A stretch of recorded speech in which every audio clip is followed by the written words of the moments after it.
5 اگست وہ تاریخ ہے جس کو جموں کشمیر اور لداخ کے لیے دستاویزی حیثیت حاصل ہے۔ 5 اگست 2019 وہ دن ہے جس دن جموں کشمیر میں سب کچھ بدل گیا اور جموں کشمیر اور لداخ جو ایک مکمل ریاست تھی اسے 2 حصوں میں تقسیم کر دیا گیا۔ جموں کشمیر کو الگ اور لداخ کو ایک الگ یوٹی بنا دیا گیا۔ اس سے جموں کشمیر اور لداخ کو کیا فائدہ ہوا یہ آپ کے سامنے رکھنا ضروری ہے۔ آج ہم یہ جاننے کی کوشش کرتے ہیں کہ جموں کشمیر اور پی او جے کے میں کیا کچھ صورتحال ہے، دونوں کشمیر میں کیا فرق ہے اور دونوں جگہوں پر ڈیولپمنٹ کی شرح کیا ہے، صورتحال کیا ہے، یہ اس پر ایک نظر ڈالتے ہیں۔ جموں کشمیر اور پاکستان کے قبضے والے جموں کشمیر یعنی کہ پی او جے کی صورتحال میں زمین و آسمان کا فرق ہے، یہ آپ جانتے ہیں۔ 370 ہٹنے کے بعد یوٹی جموں کشمیر جس تیزی سے ترقی کر رہا ہے اور یہاں بنیادی ڈھانچے کا ڈیولپمنٹ جس تیزی سے ہوا ہے یہ پوری دنیا کے سامنے ہے۔ وہیں دوسری طرف اگر پی او جے کے کی بات کریں تو وہاں لوگ تنگ دستی، بے روزگاری، لگاتار بڑھتی مہنگائی، بنیادی ڈھانچے کی کمی سے ہونے والی پریشانیوں سے لگاتار دوچار ہیں۔ یہ وجہ ہے کہ پچھلے کئی دنوں سے یہاں پر بڑے پیمانے پر احتجاج ہو رہے ہیں، یہ آپ نے دیکھا، لیکن پاک سرکار لوگوں کے مسائل پر توجہ دینے کے بجائے ان پر گولیاں برسا دیتی ہیں۔ اس کے برعکس جموں کشمیر میں لگاتار چوطرفہ ترقی ہو رہی ہے۔ اس کو لے کر کے 2024-25 کی سی ایچ ای رپورٹ میں بڑا خلاصہ ہوا۔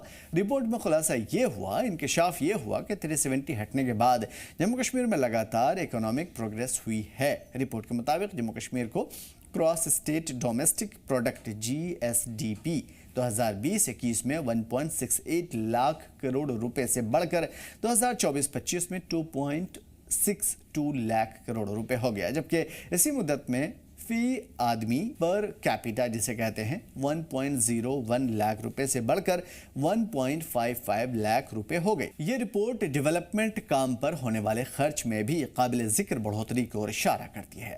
اس کے مطابق فائنینشیلی سروس پر خرچ 2020-21 میں 14,842 کروڑ روپے سے بڑھ کر 2024-25 میں 23,257 کروڑ روپے ہو گیا، جبکہ سوشل سروس پر خرچ 21,964 کروڑ روپے سے بڑھ کر کے 28,234 کروڑ روپے ہوا۔ سال 2024-25 میں کل خرچ میں سوشل اور اکنامک سیکٹر میں خرچ کی مشترکہ حصہ داری بڑھ کر 62% ہو گئی۔ ڈیولپمنٹ اورینٹڈ سیکٹر پر زیادہ زور دیے جانے کے اور اشارہ کرتی ہوئی یہ رپورٹ نظر آتی ہے۔ سی اے جی نے یہ بھی بتایا کہ کل خرچ اور گروس اسٹیٹ ڈومیسٹک پروڈکٹ جی ایس ڈی پی کا یہ ریشیو 2020-21 میں 37.66% سے گھٹ کر 2024-25 میں 31.45% ہو گیا۔ دشملو بولے تو اعشاریہ۔ اس سے پتہ چلتا ہے کہ جیسے جیسے اوورآل اکنامک ایکٹیویٹیز بڑھی ہے، علاقے کی معیشت، سرکاری خرچ پر کم ڈپینڈنسی بڑھتی جا رہی ہے۔ اس کے برعکس پاکستان کے قبضے والے جموں کشمیر یعنی کہ پی او کے لگاتار بڑھتی سوشیو اکنامک چیلنجز کا سامنا کر رہا ہے اور اس کے علاقے میں آفیشیلی ان امپلائمنٹ ریٹ یا پھر ریشیو 11% ہے، جبکہ نوجوانوں میں بے روزگاری 27% تک پہنچ چکے ہیں، جس سے پڑھے لکھے نوجوانوں میں موقع کی تلاش میں پلائن کر رہے ہیں، وہ تو ادھر آنا چاہتے ہیں۔ پی او جے کے یا پھر پی او کے میں غریبی شدید تشویش کا باعث ہے، ذریعہ ہے۔ پی او جے کے میں آفیشیلی پاورٹی ریٹ 12.65% ہے، لیکن لگاتار معاشی بدلاؤ کی وجہ سے دیہی آبادی کا لگ بھگ 18.6% حصہ غریبی ریکھا سے نیچے جانے کے لیے خطرے کا سامنا کر رہے ہیں۔ لوگوں کی بات ہو رہی ہے۔ پی او جے کے میں یا پھر پی او کے میں بگڑتی معاشی صورتحال نے لوگوں میں بے چینی پیدا کی ہے۔ لوگ بجلی کی بڑھتی شرح، کھانے پینے کی چیزوں میں بڑھتی قیمتوں اور خراب انتظامیہ کے خلاف لگاتار احتجاج کر رہے ہیں۔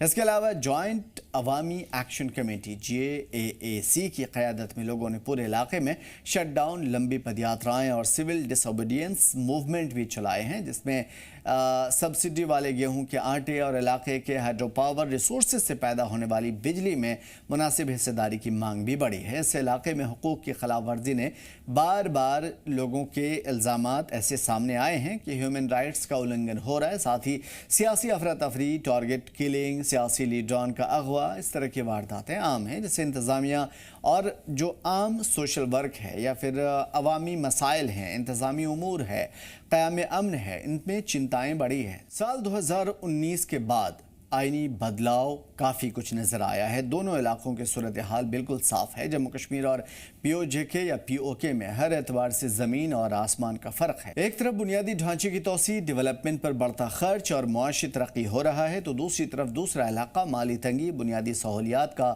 فقدان، سیاسی رسا کشی اور لگاتار احتجاج دونوں صاف ہے۔ اس سے دونوں طرف کے جموں کشمیر کی صورتحال یعنی کہ ہندوستان والا اور پاکستان کے قبضے والا علاقہ، ان دونوں کی صورتحال آئینے کی طرح چمکدار ہے، صاف ستھرا ہے اور پرکھا جا سکتا ہے، دیکھا جا سکتا ہے کہ کیا کچھ صورتحال ہوئی ہے۔ یہ تو صرف 2019 کے بعد کا آنکڑا ہے، لیکن اگر اسے پہلے کا آنکڑا اٹھائیں تو وہ بھی کافی زیادہ حیران کن ہے۔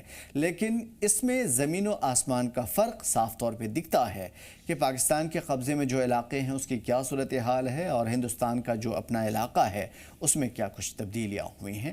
اس سے ہم سمجھ سکتے ہیں کہ کیا کچھ فرق ہے دونوں علاقوں میں۔ آپ کو کیا لگتا ہے، ہمیں ضرور بتائیے۔